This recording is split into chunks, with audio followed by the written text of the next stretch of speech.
September 2008. A 158-year-old bank, Lehman Brothers, vanished overnight. $600 billion gone. Retirement accounts evaporated. Millions lost their jobs. It felt like the world economy just stopped.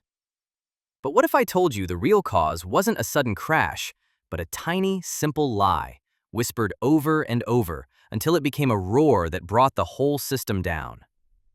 This isn't just a story about numbers. It's a story about human nature, about promises, and about a hidden machine that broke. We're going to explain the 2008 financial crisis like you're 5, so you can spot the warning signs when the next big lie comes along.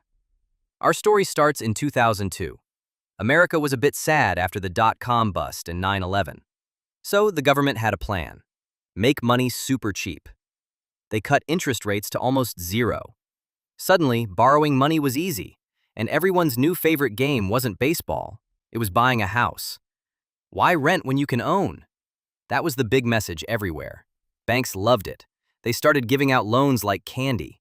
You make $40,000 a year? Approved for $500,000. These were called subprime mortgages. Think of it like lending your toy car to someone who keeps losing their toys. Risky. But the banks didn't care. They thought, if they can't pay, we'll just take their house and sell it for more. Everyone bought. Prices went crazy. Your neighbor's house doubled in value in 6 months. Normal. Even people working part-time jobs with almost no savings got huge loans. The rules? Gone. Down payments? Optional. If you had a pulse, you had a mortgage. It was a housing gold rush. But beneath all the shiny new houses, a question lingered. What could possibly go wrong? Spoiler: everything. Because those risky loans? The banks didn't keep them. Oh no. Wall Street had a magic trick. They bundled thousands of those bad loans together, wrapped them up like a gift, and put a fancy label on them. Mortgage-backed securities. And then they told everyone they were super safe. How do you make toxic loans look like gold? Easy. You pay special companies, called ratings agencies, to say they're AAA, the safest you can get. It's like hiring a food critic, then telling them they won't get paid unless they call your raw chicken a Michelin-starred meal. The ratings agencies knew these bundles were garbage, but they got paid to lie. But Wall Street wasn't done. They took those shaky bundles and mixed them into something even more complicated: collateralized debt obligations, or CDOs. Through financial alchemy, garbage loans became investment-grade assets. It was like taking a pile of rotten fruit, blending it, and calling it a gourmet smoothie. Not everyone was fooled. A few smart, skeptical people read the fine print. They saw the rot inside the boom, and they asked a bold question. What if we bet against it? The problem? There was no product to do that. So they went to Wall Street and said, "These loans are trash. Can you build something that pays us if they go bust?" Wall Street laughed.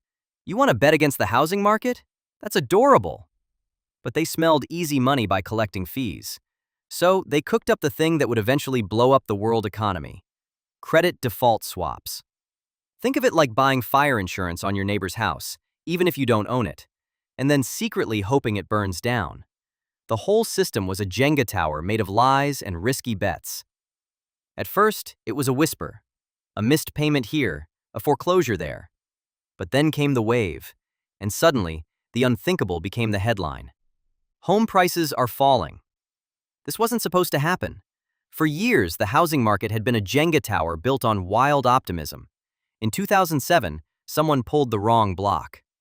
Those subprime loans, those ticking time bombs, started to explode. The mortgage-backed securities built on them? Radioactive garbage.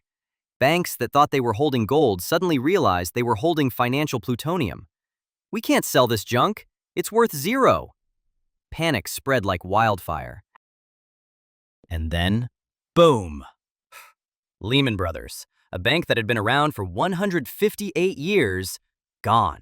Just like that. $600 billion crater in the middle of Wall Street. The message was clear. If Lehman can die, anyone can. Overnight, banks stopped lending to each other. Credit markets froze solid. It was like someone pulled the power cord on the global economy. Everything jammed. Families couldn't get mortgages. Businesses couldn't pay their workers. Retirees watched their pensions evaporate. 401ks toast. Life savings gone. Millions unemployed. Foreclosures through the roof. This wasn't just Wall Street burning, this was Main Street in freefall. The Great Recession had officially begun. The US government had one impossible choice: let it all burn or throw billions of taxpayer dollars at the very guys who lit the match. In October 2008, they picked the latter. We need $700 billion for what? To shovel into burning banks before the whole thing explodes.